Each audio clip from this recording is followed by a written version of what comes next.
The moment Alfred Warren rode into Callow Creek on a Thursday morning in the spring of 1882, every soul on the main street knew that something was about to change forever.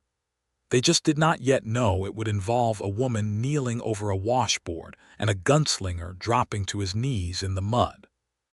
Callow Creek sat in the eastern stretch of Colorado Territory, a town that had grown up fast around a silver vein and a crossroads, the kind of place that drew men with ambition and sent them home with nothing but calluses and regret.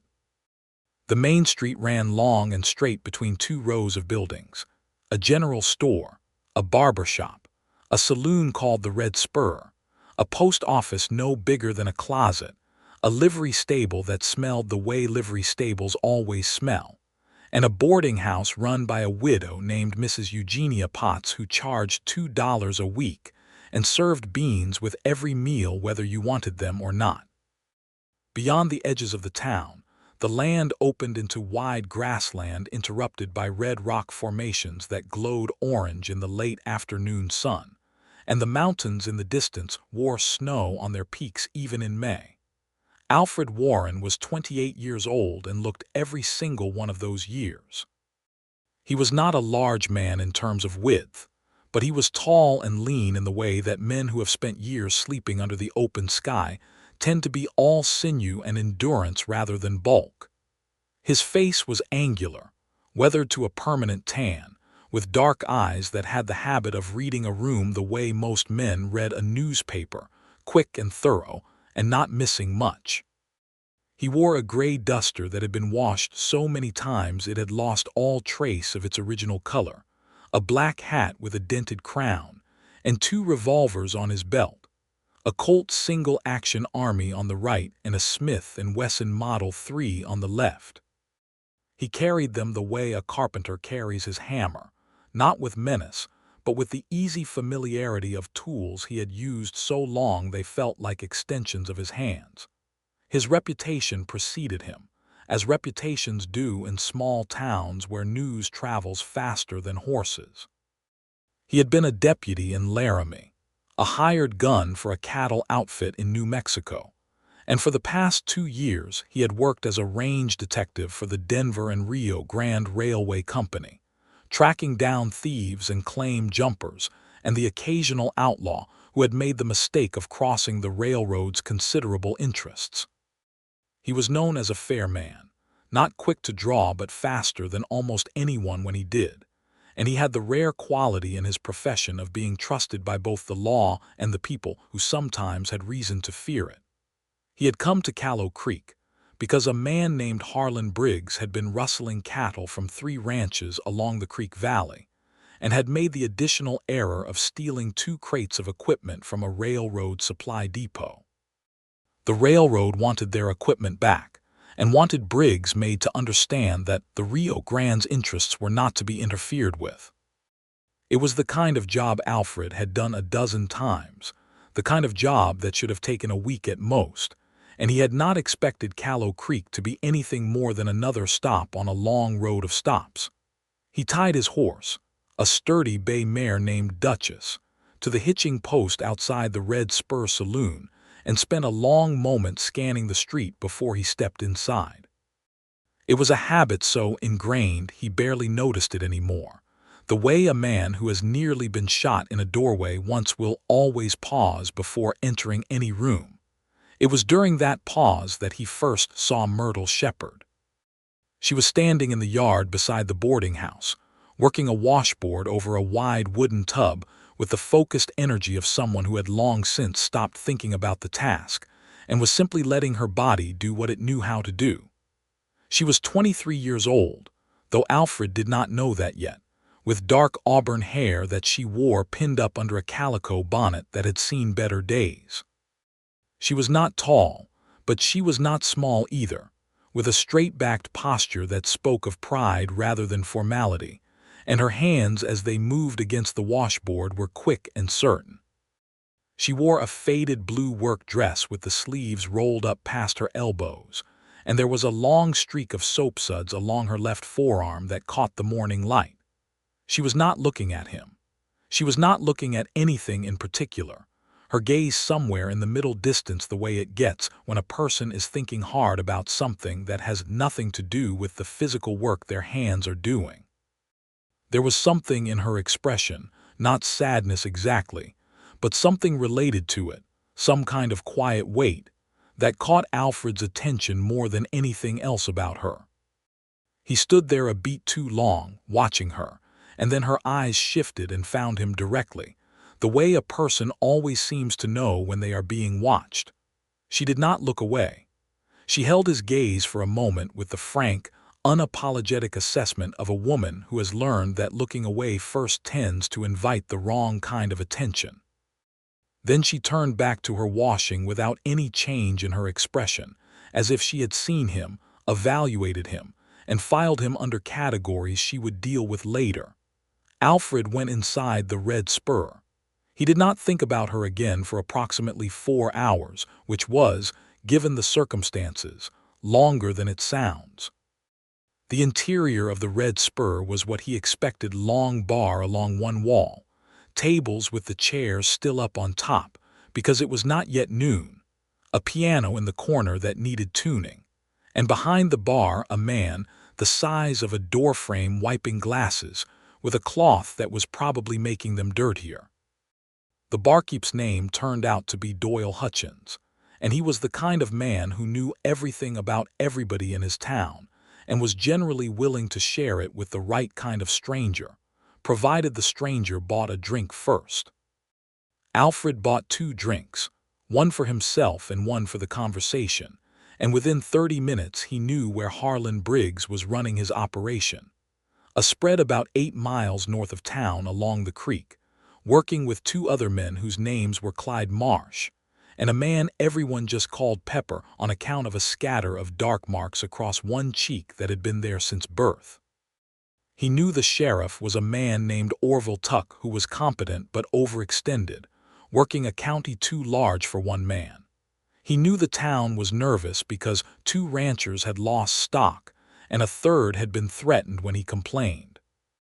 And he knew, because Doyle Hutchins offered it the way a person offers a piece of information they have been waiting to tell someone, that Myrtle Shepard had come to Callow Creek 8 months ago from a town called Grafton in Kansas, where her father had a wheat farm, and that she was working as a laundress and part-time seamstress to send money home, because her father had taken ill and the farm was struggling.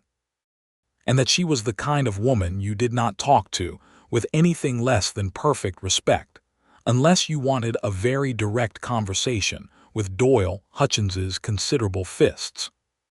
Alfred nodded at the last piece of information without comment and carried his drink to a table by the window. He spent the afternoon getting the lay of the land, riding a wide circle around the town without going so far as to show his interest in the Briggs spread. He filed mental notes about creek crossings and ridge lines, and the kind of terrain detail that mattered when you might need to move fast at night. He spoke to the sheriff, a direct and dusty man who was grateful for the railroad's interest and honest about his own limitations. They agreed on a plan. Alfred would observe for 2 days, gather proof, and then they would move on Briggs together with whatever deputies Tuck could muster, which turned out to be one man named Patterson who was 19 and eager and had never yet been in a real gunfight. By the time Alfred returned to the boarding house to take a room, the sun was low and the street was filling with the afterwork energy of a working town, men coming off shifts at the mill and the mine operations nearby, horses being walked to the stable, the smell of cooking drifting from somewhere. Mrs. Potts showed him to a room on the 2nd floor that was clean and small, and had a window overlooking the yard where Myrtle had been washing clothes that morning. Myrtle herself was sitting on the back porch steps when Alfred came around the side of the building, a basket of folded laundry beside her, and a letter open in her lap. She was reading it with the careful attention of someone reading something they have already read twice, but are going over again for any detail they might have missed. Her lips pressed together slightly as she read, and that small expression of worry, unconscious and unguarded, was more intimate somehow than anything she had shown him in the brief exchange of glances that morning. Alfred slowed his step without meaning to, and when she heard his boots on the ground, she looked up quickly and folded the letter with a practiced motion. "Mr. Warren," she said, and he realized the barkeep had been more thorough in his introductions than Alfred had realized. "Mrs. Potts said you took the upstairs corner room. Supper is at 6 sharp. She does not hold it." "I appreciate the warning," he said, and he stopped at a respectful distance. "I did not mean to interrupt." "You did not interrupt anything," she said, and her voice was steady and clear without apology. She set the folded letter on top of the laundry basket and stood with the unconscious grace of someone used to getting up and down from floors and ground level all day. "I was just finishing." "The name's Alfred," he said, because it felt strange for her to have already known his surname and for him to be standing there offering nothing. "Alfred Warren."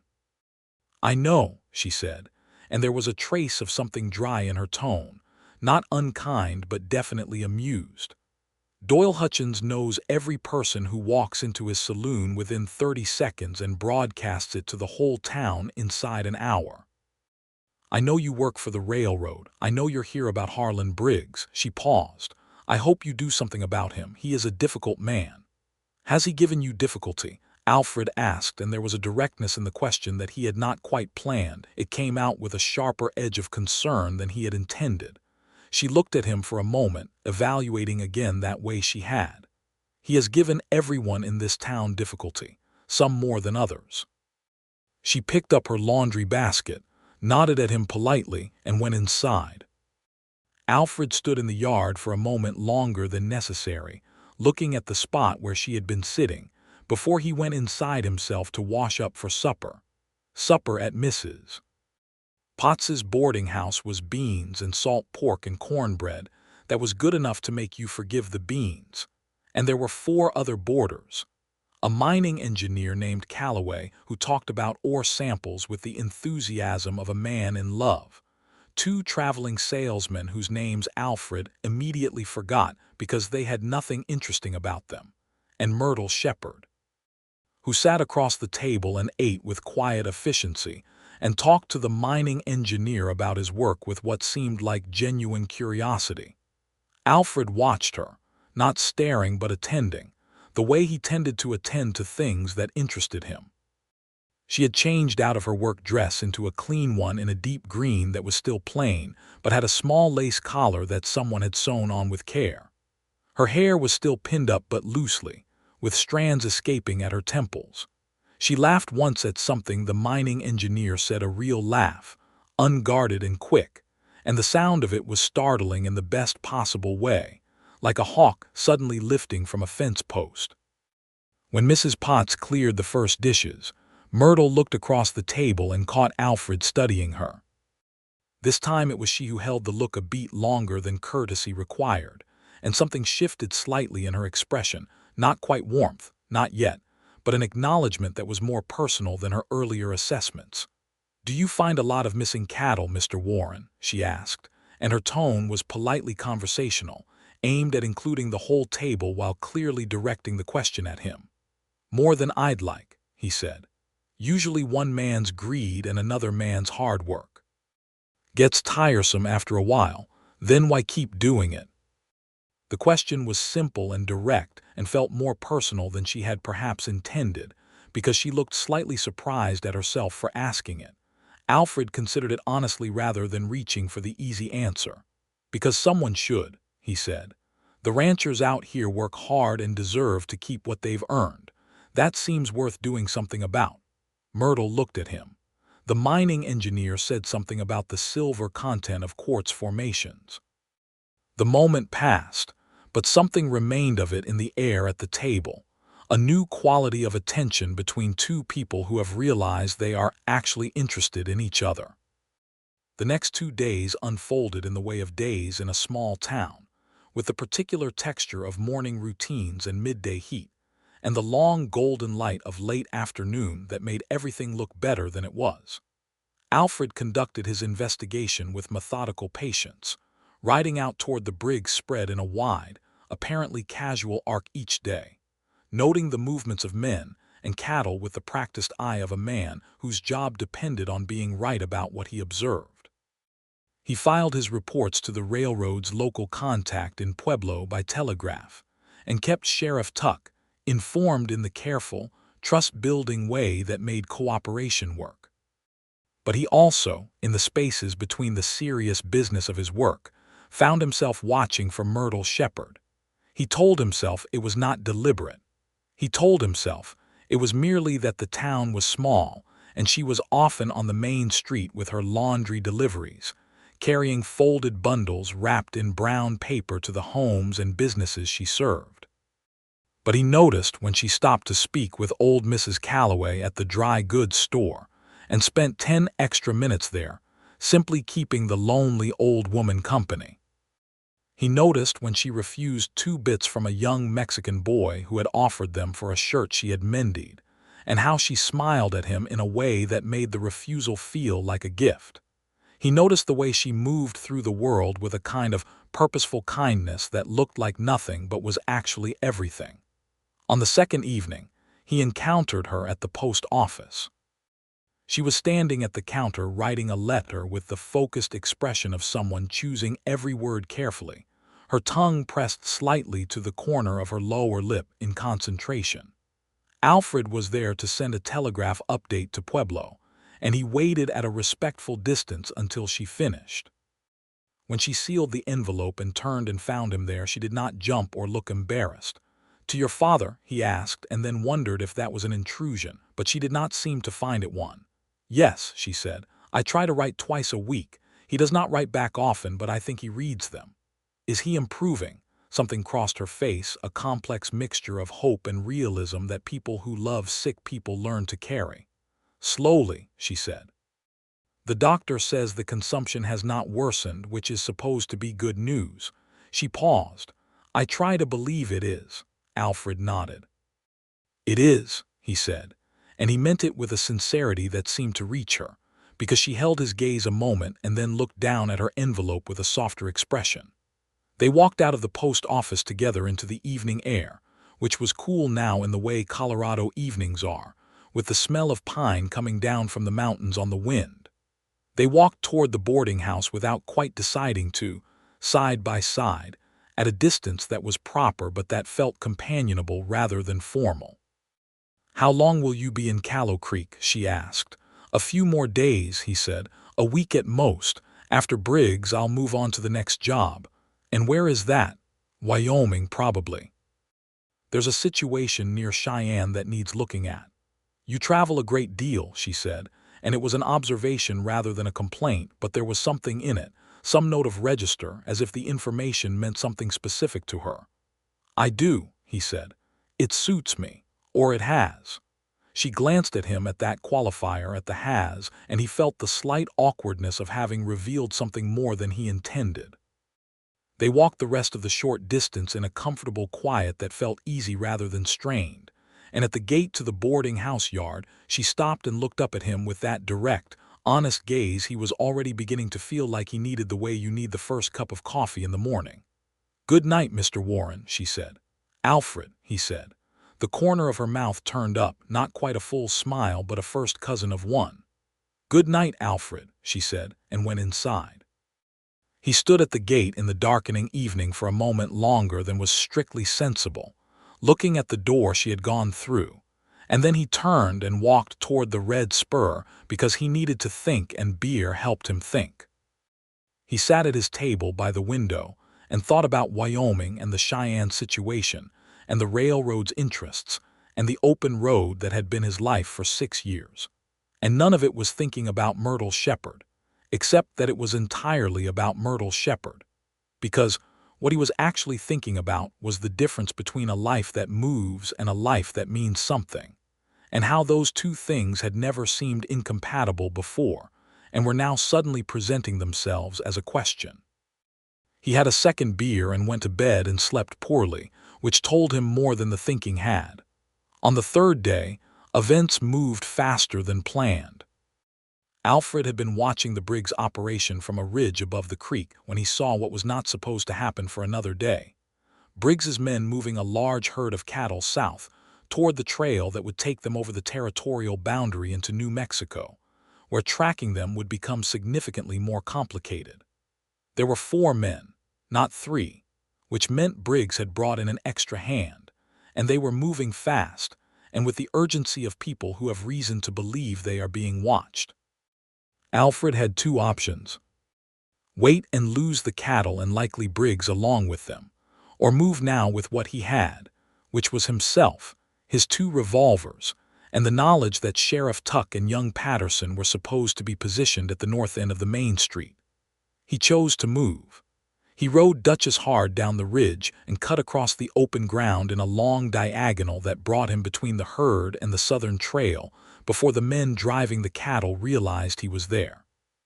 He came in fast and then pulled Duchess up hard, and the horse stopped clean and sideways, and Alfred put his hand on the colt on his right hip without drawing it. "Harlan Briggs," he called out, because Briggs was easy to identify, a heavy-set man on a dark horse with a sheepskin vest and a red beard that you could spot from 50 yards. "I'm Alfred Warren, working under contract for the Denver and Rio Grande Railway Company and sworn to assist Sheriff Orville Tuck of this county. I'm asking you to stop those cattle and dismount." There was a long moment. 4 men on horses and 1 man alone on a big bay mare, and the open Colorado grassland stretching away in every direction, and the mountains watching from a distance. Briggs looked at him. His 2 named men, Marsh and Pepper, looked at each other. The 4th man, who turned out to be a young kid of maybe 20 who had the wide eyes of someone who had not expected the morning to turn into this, looked like he was considering whether to make a run for it. "You're 1 man," Briggs said. "I am," Alfred agreed, and his voice was calm and easy, the way it got in these moments, a deliberate calm he had built out of practice because he had learned that panic was contagious and so was its opposite. "And I am a very good shot, Mr. Briggs, and you are a man with a red beard who will be visible from the trail for the next 3 miles. So I would think carefully before deciding to make this complicated." Sheriff Tuck appeared on the ridge to the north with Patterson beside him, which was either excellent timing or a fortunate coincidence, and either way it changed the arithmetic for Briggs considerably.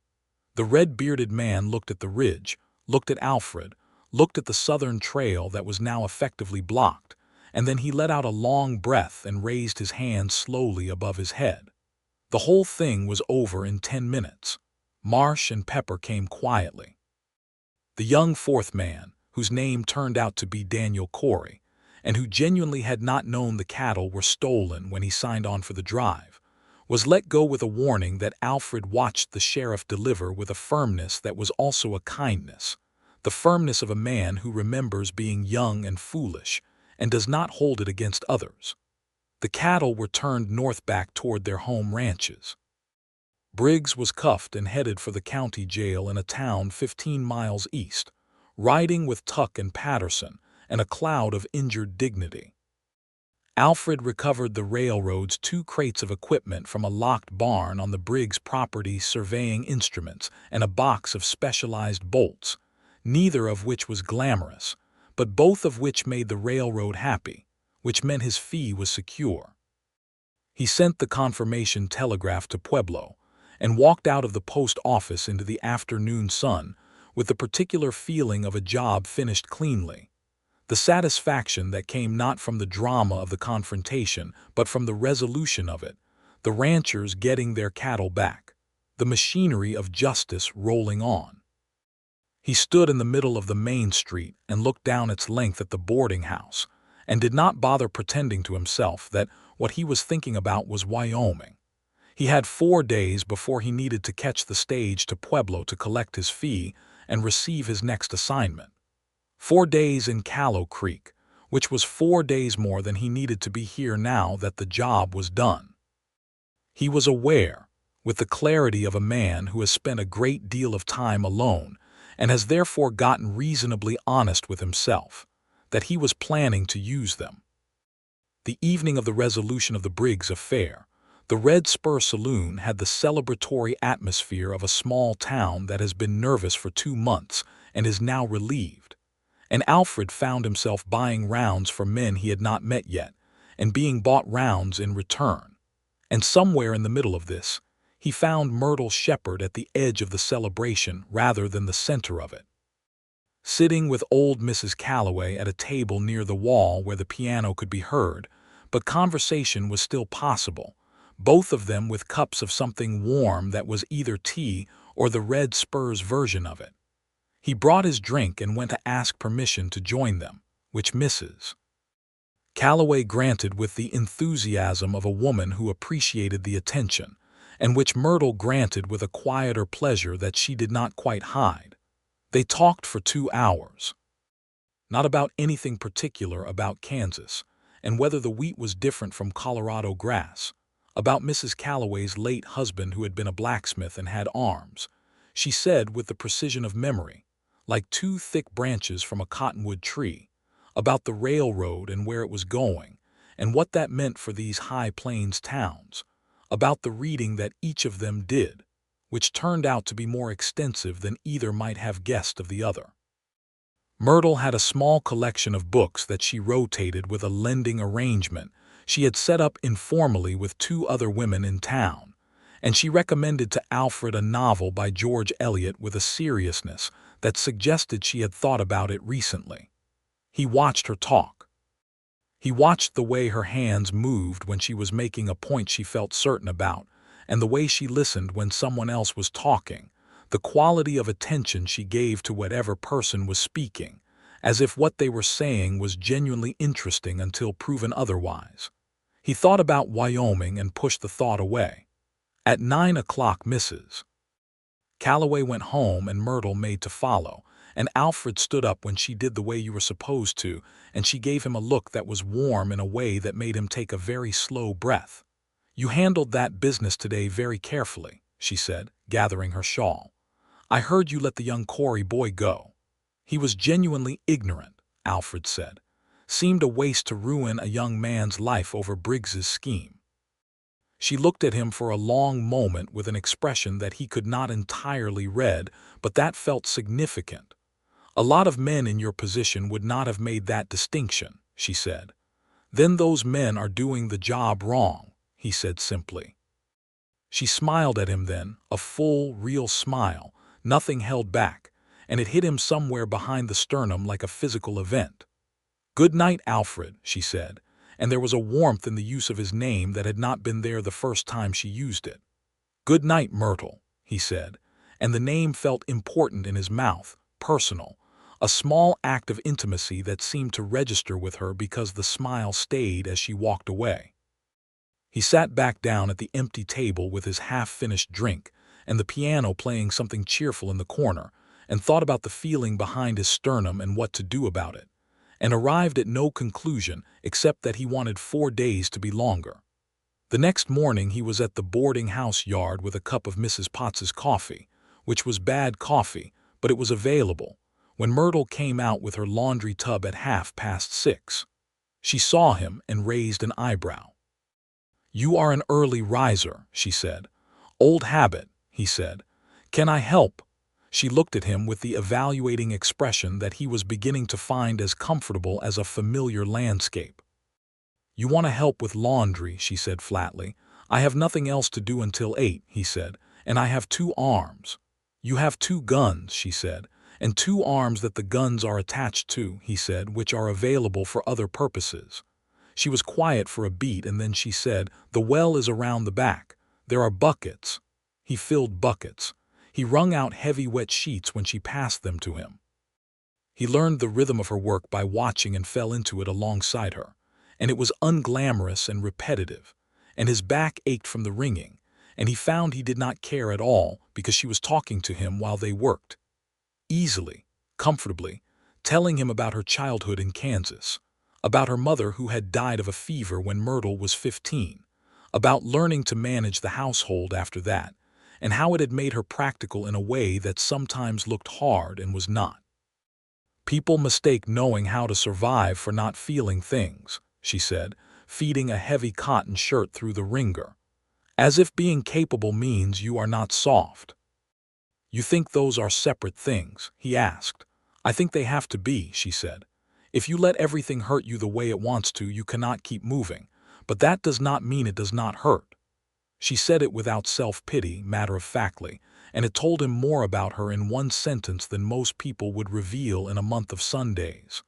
"My mother died when I was 12, he said, and he had not planned to say it. "My father kept the farm going for 4 years after, and then he sold it, and I think he always felt guilty about selling it, even though there was no other choice, as if the selling was a betrayal of her somehow." Myrtle was quiet for a moment, ringing. Then she said, "I understand that kind of guilt, the guilty feeling of having to keep living when someone is not." He looked at her and she was not looking at him, her eyes on her hands, but the line of her shoulders said that she had offered that truth in return for his, a small and deliberate exchange. They worked in companionable quiet for a while after that. He helped her carry the folded deliveries through town later that morning, which he told himself was merely good manners, and which was also something else entirely. They walked the main street and the side streets in the bright morning with the bundles under their arms, and Myrtle introduced him at each door with a casual ease that suggested she had decided something, and was comfortable with what she had decided. Mrs. Gomez, who ran the dry goods store with her husband Eduardo, gave them both a plate of empanadas on the doorstep that were so good Alfred thought for a moment about never leaving Callow Creek and having empanadas every day for the rest of his life. On the second day of the 4 he had given himself, he found her in the evening sitting on the porch reading the George Eliot novel she had recommended to him. She looked up when he came and said without preamble, "I have been thinking about something you said." He sat on the step below the one she was on at an angle that let him look at her comfortably. "Which thing?" "That your work suits you," she said. "Or it has. You said it that way, past tense." He was quiet for a moment. "I noticed you noticed that." "I notice things," she said simply. "I know," he said. "I notice you noticing things." Something shifted between them in the evening light, something that had been building and had been hovering just above the threshold of being said. "The work has suited me," he said carefully, "because I have not had a reason for it not to." A man with no particular place to be finds it easy to keep moving. It is easier than the alternative. "What is the alternative?" she asked. "Wanting to stay somewhere," he said. She held his gaze for a long moment, and the George Eliot novel lay forgotten in her lap, and the Colorado evening settled around them with the smell of sage and the distant sound of the creek and the first stars appearing in the deep blue above the mountains. "Alfred," she said, and then stopped. "I know," he said. "I know it is only 4 days, and I have not been anything like sensible about this." "Neither have I," she said, and the honesty of it, the straightforward admission without coquetry or game, was exactly like her and exactly what undid him. He reached out and covered her hand where it rested on the novel. Her hand was warm and work-roughened and real, and she turned it under his so their palms were together. They sat like that for a long time in the evening without saying anything more, because nothing more needed to be said just then. The third day he hired a horse for her at the livery. She had her own arrangement with Doyle Hutchins for the occasional use of a gray mare, and they rode out along the creek in the mid-morning light, away from the town and into the wider country. He wanted to show her something he had found during his reconnaissance that had nothing to do with Briggs. A bend in the creek where the water ran shallow over a stretch of pale, smooth stones, and the cottonwoods on the bank were just coming into their spring green, the new leaves so bright they almost hurt to look at directly. She stood at the edge of the water and took off her shoes and stood in the shallows with her skirt held up and laughed at the cold, and he sat on the bank and watched her and felt something so large and specific that it required a name, and the name was not difficult to identify, though it was startling in its certainty given the brevity of time. He had met plenty of women in his years on the road. Some of them had been kind, some amusing, some beautiful in the way that a stranger passing through a town can appreciate beauty without attachment. But he had never before felt, in the presence of any of them, the particular sensation of rightness, of the pieces of two separate things fitting together in a way that made both of them more complete. She came back and sat beside him on the bank and dried her feet on the hem of her skirt with a complete lack of self-consciousness that seemed to him the purest possible form of comfort. "Tell me about Grafton," he said. And she did, for an hour, in the way you tell someone about a place you love that you have had to leave, with the precision of detail that comes from grief, the exact color of the wheat fields in September, the sound the wind made in the eaves of the farmhouse, the particular way her father would stand at the fence in the evening and look out at the land as if reassuring himself it was still there. She talked about her father with a love so matter-of-fact and profound that Alfred felt privileged to hear it. "I intend to go back," she said. "When my father is better and the farm is stable again, that is the plan." "That is a good plan," he said, and he meant it, because it was her plan and it was hers to have. She looked at him. "It seems difficult to reconcile with a man who is always somewhere else," she said. He looked at the water moving over the pale stones and thought about Wyoming and Cheyenne and the next assignment and the one after that. The long, unspooling road that had been his life and that had never seemed to have an end until now, when it seemed suddenly not like freedom, but like avoidance dressed as freedom. What if the somewhere else could be Grafton? He said. She turned to look at him fully, searching his face, not with doubt but with the careful seriousness of a woman who has learned to take her own life seriously. "That would be a significant thing to say," she said. "I am aware of that," he said. "You have known me 4 days," she said. "I know," he said. "Myrtle, I know how long it has been. I also know what I know." She was quiet for a long moment, looking at the water. "So do I," she said finally, and her voice was quiet and direct and entirely sure of itself. He reached over and took her hand again, and she leaned her shoulder against his, and they sat like that for a long time with the creek running over the pale stones, and the cottonwoods whispering overhead, and the mountains watching from their distance, with the patient authority of things that have seen a great many human stories unfold at their feet. The 4th day arrived with the particular sharpness of something that is about to end. Alfred sent the telegraph to Pueblo in the morning, informing them he would be delayed by 3 days before collecting his fee and receiving his next assignment. He phrased it in the careful language of professional responsibility, additional documentation required, full report pending, which was technically accurate if you define documentation broadly. He received a reply within the hour that was slightly terse and entirely compliant, and he folded it into his pocket and went to find Myrtle. She was, as he had come to expect, already working, this time at the sewing she did for various townspeople, sitting in the good light of the front porch window with a coat spread across her lap and a needle moving through it with the quick certainty of long practice. She looked up when she heard him on the steps, and there was something in her expression alert, intent, aware, that told him she had been thinking the same thoughts he had. He sat across from her and told her plainly what he had been considering, which was this: that his contract with the railroad was not unbreakable, that he had saved enough to give himself a period of choosing what came next, that if she was willing he would like to accompany her back to Grafton in the fall when she planned to return, would like to meet her father, would like to see whether a man who had been going could find a way to stay if the staying was the right thing. She listened without interrupting, which was one of the things he had already come to love about her, the quality of her listening, the sense that what you said was being genuinely received rather than simply waited out.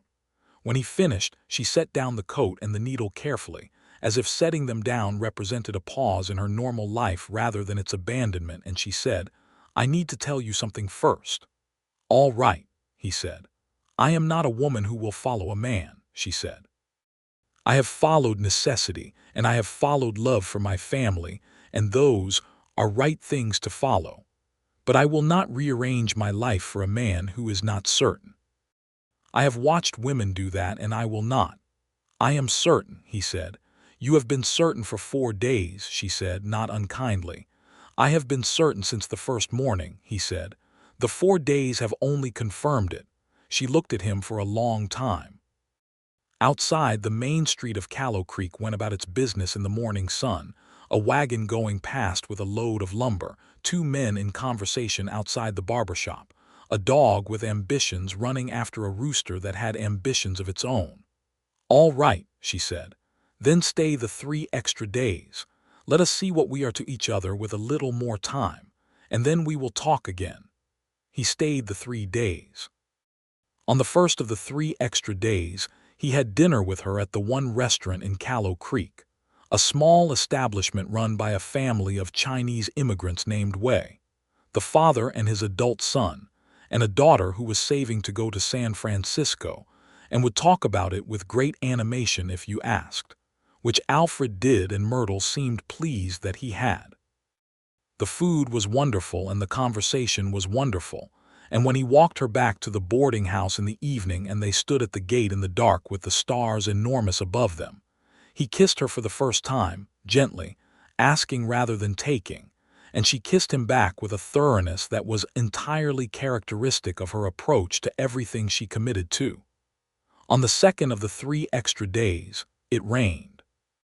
The Colorado rain came down in sheets in the afternoon, and they were caught out on the street together, Myrtle having just finished a delivery to the other end of town, and they ran laughing for the shelter of the overhang in front of the general store and stood there, drenched, watching the rain turn the main street of Callow Creek into a network of brown rushing streams. Myrtle was laughing, fully and completely, her hair coming down from its pins and running in dark auburn rivulets around her face, and she was so entirely herself in that moment, so unarmored and alive, that Alfred took her face in his hands and looked at her for a long moment before he said, quietly and clearly, that he was in love with her. She stopped laughing. She looked at him with the rain dripping off the overhang behind them in a curtain of sound, and her eyes were very bright. "I love you," she said, just as simply, just as directly, and then she pulled his face down to hers and kissed him in the rain in front of the general store while Callow Creek went on being rained upon around them. On the morning of the last day, the morning before he had to take the stage to Pueblo, Alfred woke very early and lay in his room in Mrs. Potts's boarding house looking at the ceiling and thinking about the rest of his life in the clearest and least frightened terms he had ever thought about it. He was going to Pueblo. He was going to receive his fee and submit a final report, and he was going to tell the railroad's representative, a businesslike man named Forsyth, that he was available for work, but that he would need assignments that kept him within the territory and that were compatible with a man who had a place he intended to be when the work was done. He was going to request a 6-month evaluation period, at the end of which he would decide whether the work could continue on those terms. He had enough saved to make this a choice rather than a necessity, which was a kind of freedom he had perhaps not fully appreciated until it mattered. And then at the end of the summer he was going to go to Grafton, Kansas and meet Myrtle Shepard's father, and he was going to ask with everything he had if she would build something permanent with him.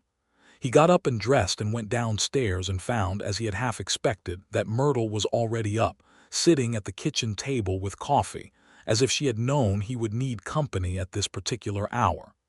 "Did you sleep?" she asked. "Some," he said. She pushed the coffee toward him and he sat across from her, and they were quiet together for a while in the early morning kitchen, with the sounds of the town starting up outside and the smell of Mrs. Potts's coffee, which he was going to miss unreasonably. "I will write to you," he said, "from Pueblo and then from wherever they send me. If the arrangement works, I'll be within the territory. I'll come back before the fall." "I know," she said. "And in the fall, Alfred," she said. He stopped. "I know what you are building up to," she said, with a warmth in her voice that could have lit the whole room. "And I want to tell you that when you are ready to say it, I already know what I will answer." He looked at her across the table, this woman who was direct and capable and tender and funny and real, who had been doing the hard work of survival long enough to know what she valued and was not interested in pretending otherwise, and he felt the solid, unshakable certainty of a man who has finally stopped moving because he has found the thing worth stopping for. "Tell me anyway," he said. She smiled at him, full and warm. "When you ask," she said, I will say yes, but ask properly, Alfred. I expect it to be done properly. He laughed, and it was a good laugh, the kind that comes from being entirely happy in a moment. Yes, ma'am, he said, and meant every syllable. He left on the morning stage at 9 o'clock with his saddlebags and Duchess in the care of the livery, until he could send for her, and Myrtle stood at the edge of the street and watched him go with the composed expression of a woman who had already decided not to let parting be the ending of anything. And when the stage had gone around the bend, she went back to her washboard and her sewing and her letters to Grafton, and she was not unhappy, because she had something now that she had not had 4 days ago, which was the particular certainty of a love that had declared itself plainly. The weeks that followed were full of letters. Alfred wrote from Pueblo long letters that surprised him by their own length, because he was not a man who had ever had much occasion for letter writing, and had not known he had so much to say. He wrote about the meeting with Forsyth, which had gone better than he had feared. The railroad, it turned out, was in the process of expanding its operation through the Colorado Territory, and could use a man of Alfred's abilities and reputation to operate from a central position in Pueblo or Denver, with assignments that could largely be managed without the extended travel he had been doing. It was not the arrangement he had expected to be offered, but it was a better one, and he accepted it with a gratitude he tried not to make too obvious. He wrote about the town of Pueblo, which was larger and noisier than Callow Creek, and had neither the view of the mountains nor the Way family restaurant nor the sound of the creek. He wrote about the things he noticed that reminded him of her, which was, he acknowledged with some rueful self-awareness, nearly everything. The way a woman at the post office held her pen the same way, the sound of someone laughing in the hotel dining room, a cottonwood tree he passed on the road out of town that had the same quality of new green she had stood in the dapple of that morning at the creek. Myrtle wrote back shorter letters, precise and full, not a word wasted, but every word carrying a weight of care that made them feel longer than they were. She wrote about her work and her days, about an early summer storm that had knocked a branch off the cottonwood in front of the boarding house, about a letter from Grafton that contained good news. Her father's cough was easing. The doctor had said the word improvement. The neighbor Hank Mullins had been helping with the wheat and had shown no sign of stopping. She wrote about the George Eliot novel and the things in it that she had been thinking about, the questions it raised about what women owed to their own happiness versus other obligations, and the letter on that topic was long and thoughtful, and Alfred read it 3 times. At the bottom of the last of these letters she had written in her clear and decisive hand, "I find I am thinking about the fall quite a good deal. Come back when you can." He came back in July. He had not planned to. The assignment that had taken him north to the outskirts of Cheyenne had resolved faster than expected, with the kind of clean outcome he liked, and he had 3 weeks before the next thing Forsyth needed from him, and the decision to ride south rather than wait in Pueblo was not, if he was being honest, much of a decision at all. He arrived on a Tuesday afternoon, riding Duchess, who had been retrieved from the Callow Creek livery by arrangement, and came down the main street in the July heat with the particular feeling of a man returning somewhere that had begun to mean something. The first person he saw was Doyle Hutchins, standing in the doorway of the Red Spur with a glass in one hand, who gave him a nod of acknowledgment and the slight smile of a man who has a theory that is being confirmed. The second person he saw was Mrs. Potts, who came out of the boarding house to say she had his room ready and had not put anyone else in it, which suggested she too had theories. The third person he saw was Myrtle. She was at the end of the main street, coming back from a delivery, the paper-wrapped bundle tucked under one arm, and she had not yet seen him because she was walking with her head slightly down against the afternoon glare, and he watched her for a moment, the clean, economical walk of her, the green dress, the calico bonnet, and then he swung down from Duchess and stood in the middle of the street. She looked up and saw him. She stopped. Then she walked toward him with the controlled, measured pace of a woman who is maintaining dignity in a public place. And when she got close enough, he could see that her eyes were bright and that the smile she was trying to manage into something socially moderate was winning against her quite convincingly. "You came back early," she said. "I did," he said. "Is that going to be a pattern?" she asked. "Probably," he said. She looked at him for a moment and then she said, "Well, Mrs. Potts has your room," and turned toward the boarding house. And after a beat he fell into step beside her, and within another beat her free hand had found his without looking, without ceremony, as natural as breathing. The 2 weeks of July in Callow Creek with Myrtle were the richest 2 weeks Alfred had experienced in as long as he could remember. They were not dramatic weeks. There were no crises, no confrontations, no moments that would read as remarkable to anyone watching from outside.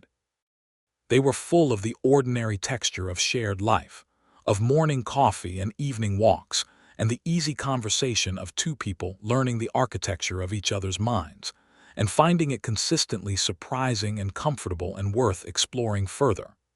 He went with her on her deliveries, and she rode out with him on the evenings when the heat of the day had eased, into the country around the town where the grass was tall and gold in the July light.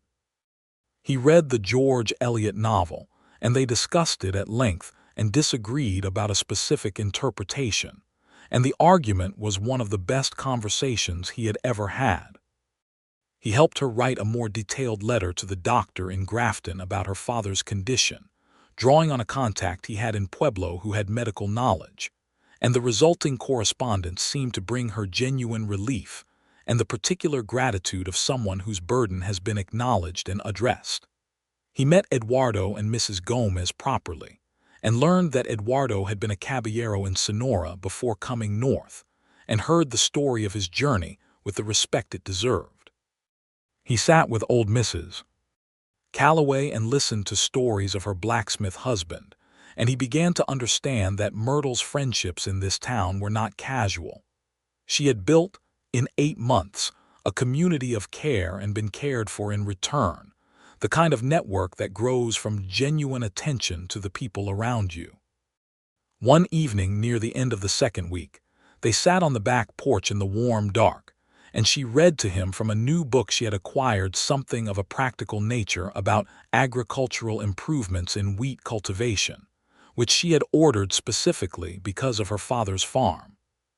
She read it with interest and he listened with interest, and they talked afterward about the possibilities it described, whether the techniques were applicable to the Kansas climate, and the conversation moved naturally into talking about Grafton and what it would take to get the farm fully productive again.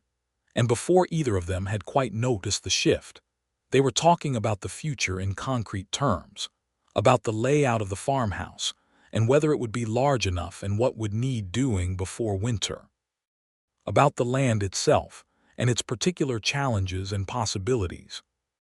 They stopped talking at the same moment, aware of what they had been doing, and looked at each other in the warm dark of the porch with the Colorado night settled around them. "I should ask your father first," Alfred said. "He will say yes," she said. "He has already said yes in everything but words because I have told him about you in every letter since June, and he has responded each time with something that reads very much like approval." Alfred laughed quietly. "You told him already." "I told him the truth," she said. "I tell him most things. I am not in the habit of keeping important truths from the people I love." He leaned forward and pressed a kiss to her temple, and she leaned her head against his shoulder, and the moment was so quietly whole, so completely sufficient, that he did not want to add anything to it.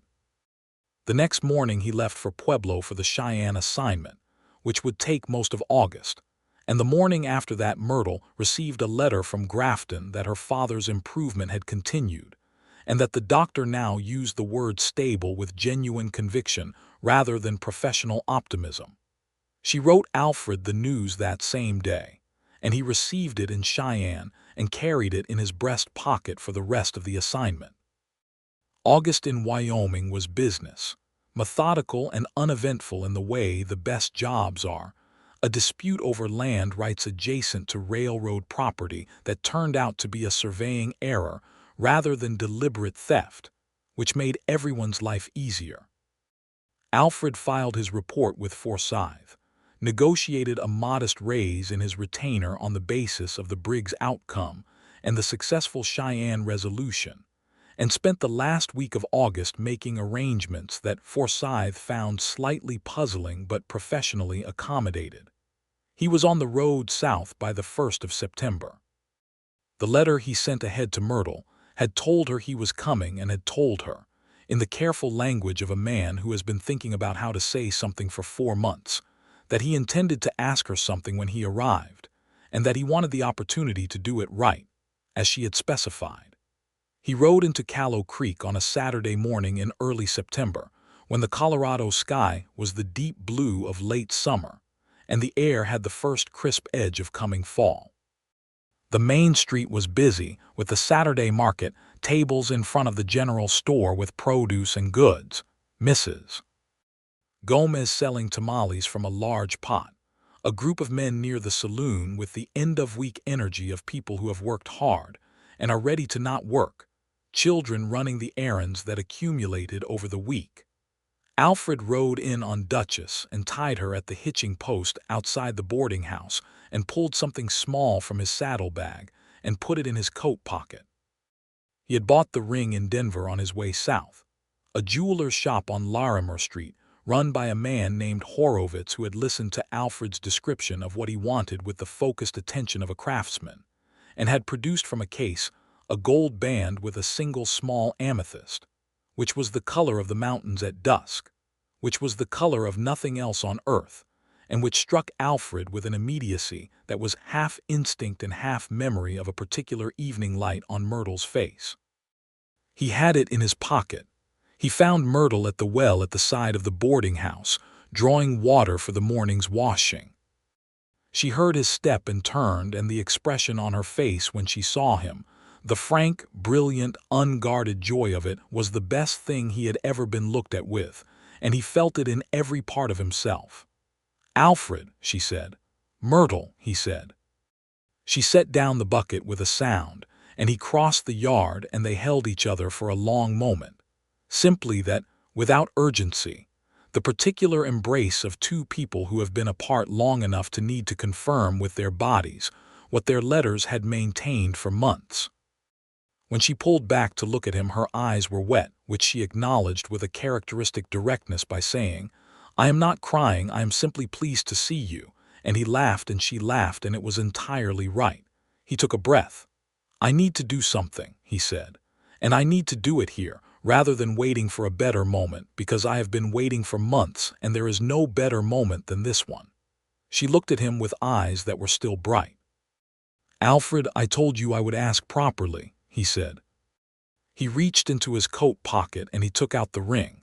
And then, there in the yard beside the well and the washing tub and the work of her daily life, in the morning sun with the main street of Callow Creek going about its Saturday business beyond the fence, he got down on one knee. The mud from the previous evening's rain had not yet dried in the yard's low places, and his knee went down into a patch of it with a sound that was thoroughly undignified, and he felt the cold wetness soak through immediately. And none of that mattered at all, because Myrtle Shepard had her hands pressed to her mouth and her eyes were entirely overflowing now, and the expression on her face was one that he knew with absolute certainty he would remember until the last day of his life. He had not fully accounted for the fact that the fence between the boarding house yard and the main street had gaps, and that those gaps, at this hour on a Saturday morning with the street full of people, were sufficient for what happened next. Someone on the street said something to someone else. Someone else said something back. A small silence spread outward through the Saturday market, the way a stone dropped in still water spreads, until the ambient sound of the street had diminished to a particular hush, and Alfred, kneeling in the mud with the ring in his hand, and everything he wanted in the world standing in front of him, became dimly aware that they had an audience. He looked at Myrtle. She looked at him. Her hands were still at her mouth. Beyond the fence, through the gaps in the boards, through the open gate, The population of Callow Creek waited with the held-breath attention of an audience that has been given something real, something with stakes, something that matters. He let the awareness pass through him and dissolve, because it changed nothing and there was only one thing in the world right now. "Myrtle Ann Shepard," he said, and his voice was clear and steady and entirely sure of itself. "I have been a man without a place to be for most of my life, and I have told myself that was a kind of freedom, but I think what it was waiting. I have been waiting without knowing what I was waiting for. And then I came to Callow Creek on a Thursday morning in the spring, and I saw you at a washboard in a yard, and I knew." He paused, holding her gaze. "You are the most honest person I have ever met. You are kind in a way that does not ask for recognition and strong in a way that does not need to prove itself. And when you laugh, it sounds like the best possible version of everything. I love you. I want to go with you to Grafton and meet your father and see the wheat fields in September, and I want to help you build the future you have been working for, and I want to spend the rest of my life earning the look you are giving me right now." He held up the ring. "Will you marry me?" The whole street waited. Myrtle Shepard stood in the mud and the morning sun with her hands moving slowly from her mouth and her eyes completely without pretense, full of the kind of tears that have nothing sad in them. And she looked at Alfred Warren kneeling in the mud of a yard in Colorado with his coat damp at the knee and a ring in his hand and every honest thing he had offered her still ringing in the air between them. And she said, "Yes." The street erupted. There is no other word for it. The collected population of Callow Creek, Colorado Territory, in the fall of 1882, gave a sound that was part cheer and part collective exhale, and part the genuine human joy of watching two people arrive at each other. And it went up over the fence, and over the boarding house roof and out across the wide open country around the town. Doyle Hutchins bellowed something from the direction of the red spur that was incoherent but clearly enthusiastic. Mrs. Calloway, who had apparently been at the front of the audience by the gate, put a handkerchief to her face. Mrs. Gomez said something in Spanish that sounded like approval. Young Patterson, the sheriff's deputy, removed his hat and held it to his chest with the solemn expression of a man witnessing a historical event. Alfred stood up from the mud and put the ring on Myrtle's finger, and she looked at it on her hand, the gold band and the small amethyst catching the September morning light, and looked up at him with an expression so particular and entire that he stored it in the place where the things you carry with you forever are kept. She put her hands on either side of his face and kissed him in the yard in front of everyone, and the street went up again. Mrs. Potts came out onto the porch, took in the scene, and went back inside. And within 20 minutes there was coffee on and a plate of something that turned out to be the best cake Alfred had ever tasted, which Mrs. Potts claimed was nothing special but which everyone ate as if it were. The red spur was full by noon. Alfred sat in the celebrating town with Myrtle beside him, her hand with the amethyst ring in his, and received the particular joy of being surrounded by people who were genuinely pleased for something, and felt the sensation of belonging somewhere so strongly that it briefly took his breath away. Eduardo Gomez shook his hand with formality and warmth and said, "She is a very fine woman, and you are a very lucky man." And Alfred said, "I know it," and meant it so completely that Eduardo laughed. Mrs. Calloway held Myrtle's hand and looked at the ring and said that the color was exactly right. She had always felt amethyst was a stone that told the truth about a person, and Myrtle held the old woman's hands gently and thanked her with a sincerity that made the old woman's eyes wet. Doyle Hutchins said nothing particularly memorable, but poured the first round on the house, which was memorable enough. They wrote to Myrtle's father that evening together, at the kitchen table in the boarding house. It was a longer letter than usual, beginning with the formal and then moving quickly into the personal, and Alfred wrote his own portion of it with the care of a man who understood that this was the most important letter he had ever written, that the permission of a sick father 800 miles away in Kansas was not a formality but a genuine matter of respect and love. and that the man who read this letter had raised the woman Alfred loved, and deserved to know the fullness of that love and Alfred's intentions for its care. The letter to Grafton took 3 days to arrive, and the reply took 3 more, and those 6 days were a kind of suspended waiting that Alfred spent finishing his reporting for the railroad and Myrtle spent planning, which was her natural response to uncertainty of any kind. The reply was written in a hand that shook somewhat but was readable and direct, from a man who was clearly his daughter's father in the quality of his plainness and the absence of any syllable wasted. He wrote that he had known from Myrtle's letters what kind of man Alfred was, and had formed his opinion some weeks prior.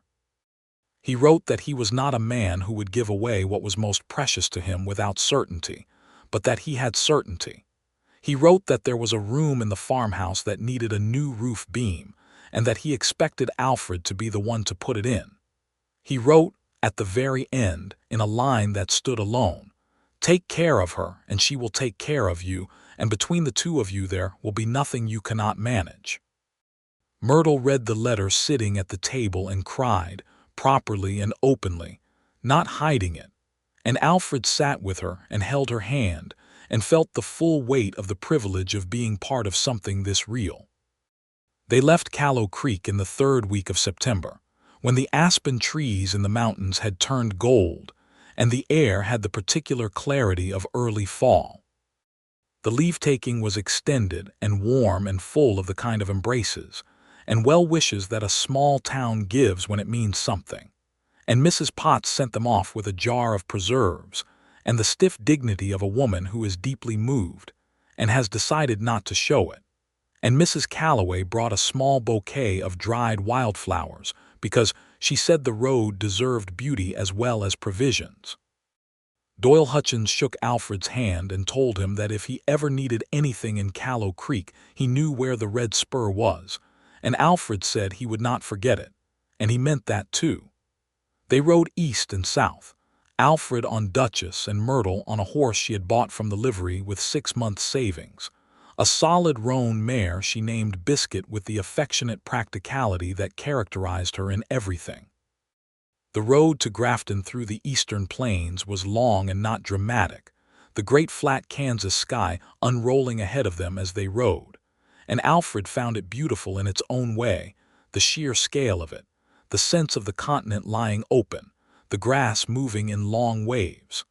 They talked through those riding days with the endless ease of 2 people for whom conversation had never been a performance. They talked about what needed doing at the farm and in what order. They talked about whether Alfred could combine his work for the railroad with the running of the farm, a question they both approached with the realism it required. He could not do both fully, but he could perhaps do each enough if the railroad's assignment stayed within range. They talked about the kind of life they wanted, which was a conversation that went wide and deep and arrived at a picture that was clear and felt like something they had built together rather than something one of them had given to the other.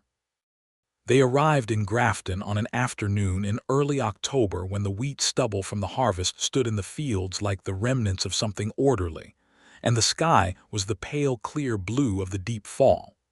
Franklin Shepard was on the porch when they rode up. He was a thin man who had once been substantial, the illness having reduced him visibly but not having touched the quality of his attention, which was the same direct, assessing quality his daughter had. He watched them ride in with the stillness of a man conserving energy and applying it precisely where it mattered. He looked at Alfred for a long time. Alfred looked back, not with challenge but with the honest openness of a man who has nothing to hide and knows that this is someone worth being honest with. "You're taller than I expected," Franklin Shepard said. "I am sorry about that," Alfred said. Franklin Shepard's face moved in what was not quite a smile but was clearly its relative. "Get down," he said. "There is coffee." The first weeks in Grafton were full of work. The farm needed the attention that illness and reduced labor had prevented, and Alfred came to the problem with the same methodical energy he brought to everything, walking the land with Franklin and listening more than talking, learning the particular character of this specific place, the lay of the fields and the drainage of the low areas, and the fence sections that needed replacing before winter made them worse. Franklin Shepard, it turned out, was a man of enormous practical knowledge and clear opinions about the best way to do almost everything. And he was not always wrong, and he was not always right, and the negotiations between his experience and Alfred's different but occasionally relevant knowledge were conducted with the mutual respect of two people who are circling each other warily, and finding each time they circle that there is more to appreciate. Alfred put in the roof beam. Franklin watched him do it from a chair brought out to the yard and offered suggestions at several points and once said simply, "Good," which Myrtle later told Alfred was, from her father, the equivalent of a standing ovation. They were married on a Saturday in October at the small church in Grafton, a plain ceremony conducted by a minister who was himself plain-spoken and kept things to the necessary minimum, which suited both of them. Myrtle wore a dress she had made herself, simple cream wool with the same small lace collar she had adapted from the one she wore on the first evening at Mrs. Potts's table, and she carried the dried wildflowers from Mrs. Calloway's bouquet, which she had kept carefully for this purpose. Alfred wore his good coat and had had the duster cleaned and was grateful for both. Franklin Shepard stood with his daughter at the front of the church, thinner than he should have been but upright and fully present, and when the minister asked who gave this woman in marriage, Franklin said, "I do, gladly," and there was such feeling in those 3 words that the whole small congregation felt it. The wedding dinner was at the farmhouse with the neighbors who had helped through the difficult year, Hank Mullins and his wife and 3 children, the Hendersons from the next farm, old pastor and Mrs. Walsh, and a pair of women from town who had been Myrtle's mother's friends, and who told stories about the girl Myrtle had been that made Alfred feel he had been given something rare, a view into a history that was also the history of the woman he loved.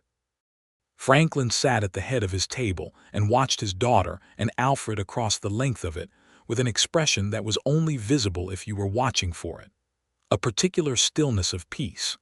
A man seeing something he had hoped for confirmed. A father who has done the most difficult work of all and let go of what he loved most in the world, and found that he does not have to grieve it because it has not left him but grown. Alfred caught Franklin's eye once across the table, and the older man gave him a single nod that meant something complete, and Alfred returned it. That night, after the guests had gone, Alfred and Myrtle sat on the farmhouse porch in the October dark, and she leaned against his shoulder, and the stars over the Kansas plains were enormous, and the smell of the harvested fields was in the air, and it was very quiet. "We did it," she said. "We did," he said.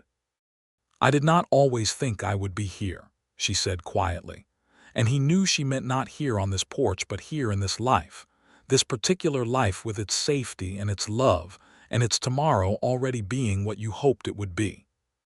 "I did not always think I would be anywhere in particular," he said. "I think that might have been the problem." She laughed, and the laugh was quiet and warm and entirely her, and he pulled her closer and pressed a kiss to her hair and thought about the feel of a good thing settled into its right place.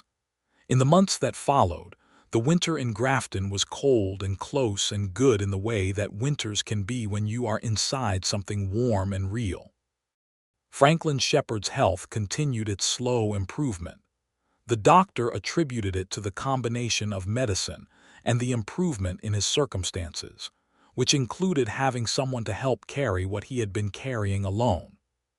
He was not a robust man and would never be again what he had been before the illness, but he moved around his own farm in the December light with a quality of ease that had not been there in October, and he slept through more nights than he woke through, and these were good signs.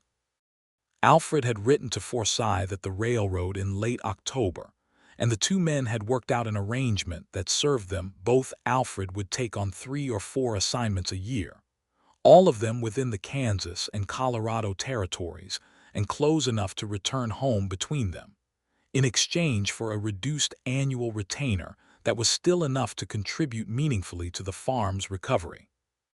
It was not the full-time work he had been doing, but it was honest work that suited him, and it kept his skills and his reputation current, which seemed important to maintain even if the life around those skills was now completely different. The farm, by the following spring, was beginning to show the effect of a winter's worth of maintenance and 2 pairs of strong hands during the preparation.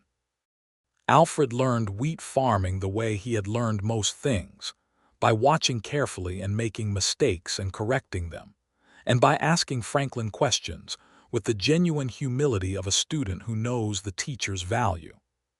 Franklin taught with the patience of a man who has found the student worth teaching, and there grew between them, in the long working days of the farm's seasonal rhythms, a relationship that was not quite friendship yet and was more than courtesy, something solid and mutual built from the shared labor of making something grow.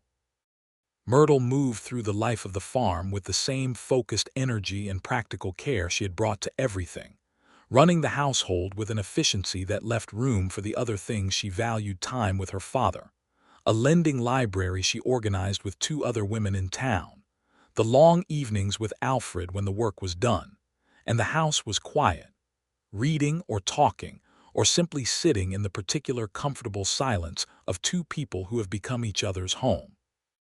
In the spring of 1883, Myrtle told Alfred, on a Tuesday morning in April over coffee, that they were going to have a child.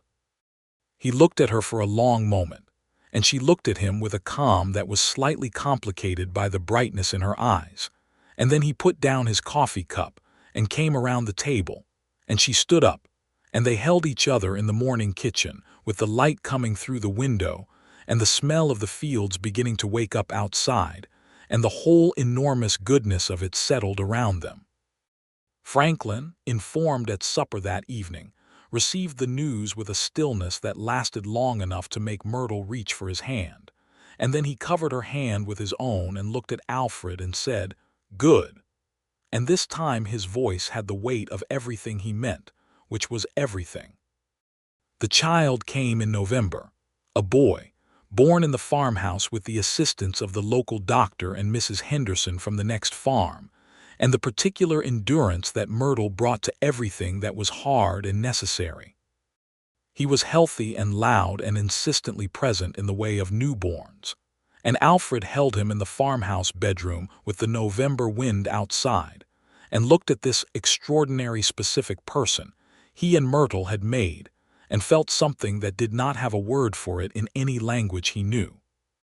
They named him Franklin James Warren, for his grandfather and for the middle name of Alfred's father, and Franklin Shepard told the name, said nothing for a moment, and then went out to the porch.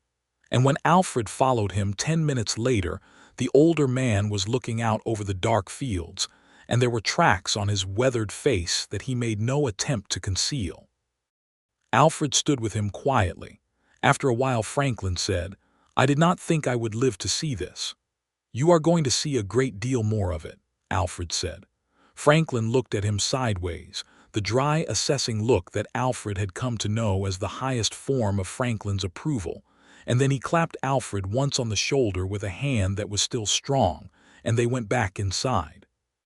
Franklin James Warren was a robust and determined child, who by the following spring had established himself as the undisputed central interest of the household, and had fully wrapped his grandfather around an index finger, so small it barely seemed capable of such comprehensive authority.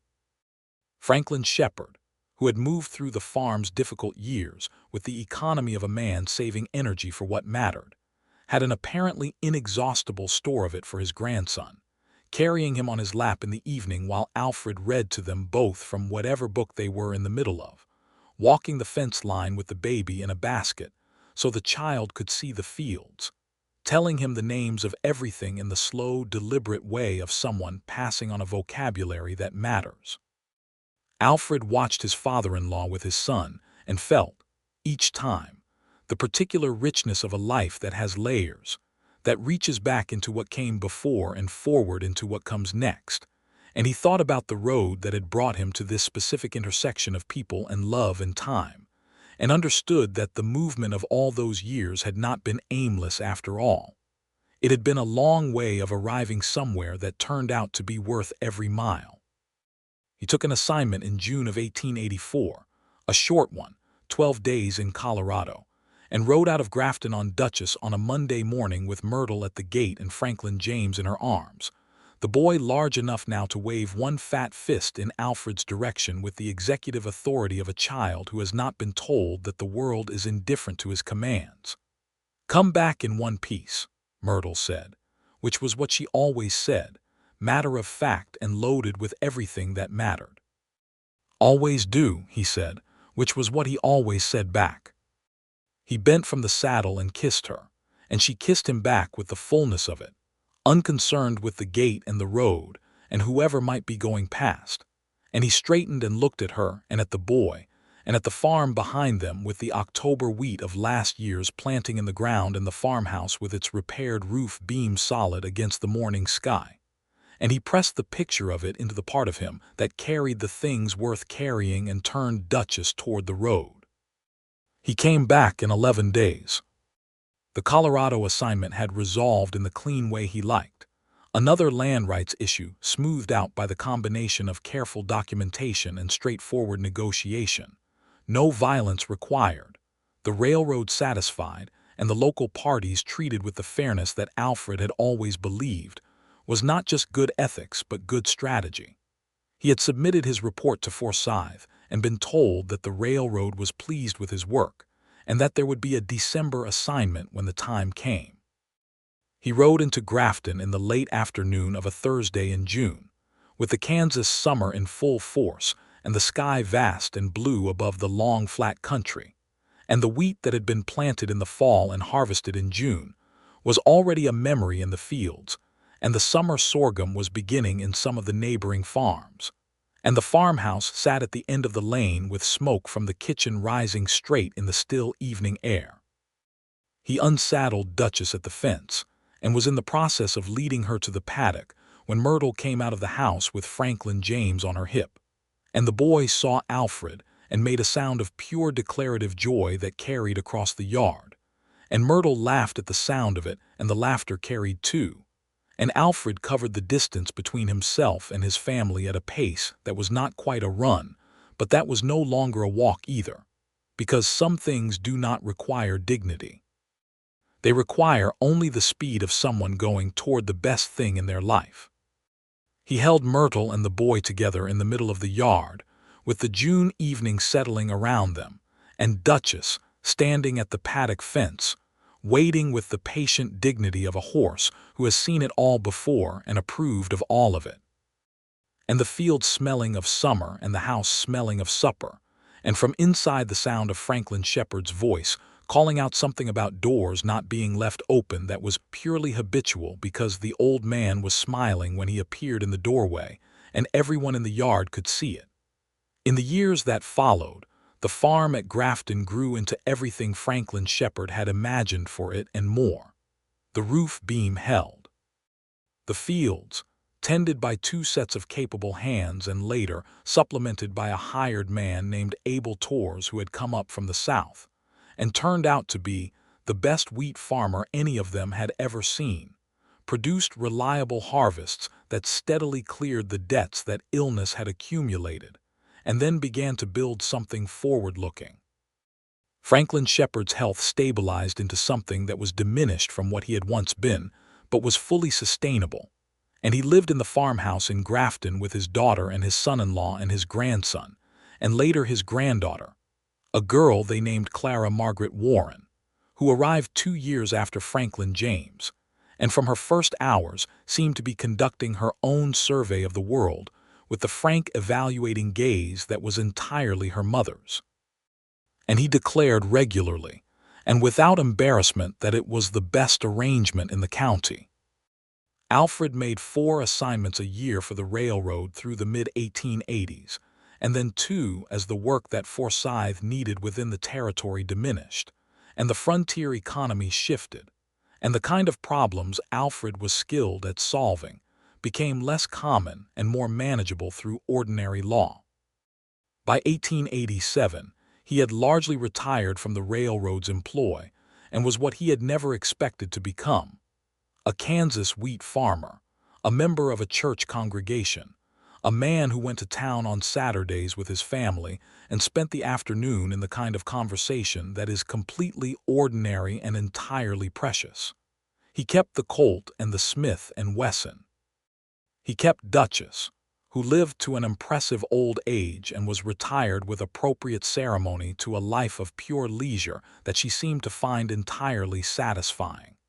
He kept the skills that 6 years on the road had given him, the quick reading of a room and the particular awareness of the man who has been in dangerous situations, and learned the difference between what needs attention and what does not.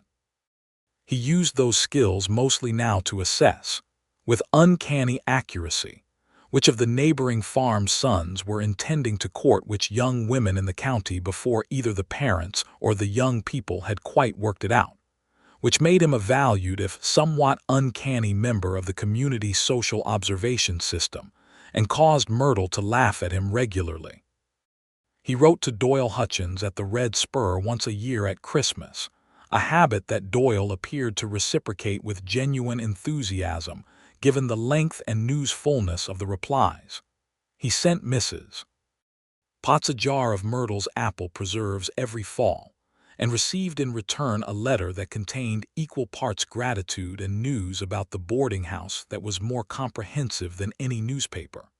He and Eduardo Gomez corresponded about horse breeding, which Eduardo had taken up after retiring from the dry goods store and turned out to be extraordinarily talented at.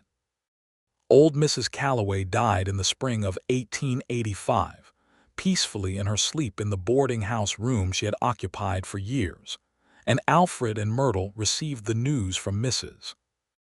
Potts's letter with the grief of people who had genuinely loved someone, and they sat that evening on the farmhouse porch and told their children, who were both still small but old enough to be told, that there had been a woman in Colorado who had dried wildflowers and kept company with lonely people, and approved of their parents with great enthusiasm, and that knowing her had been a privilege.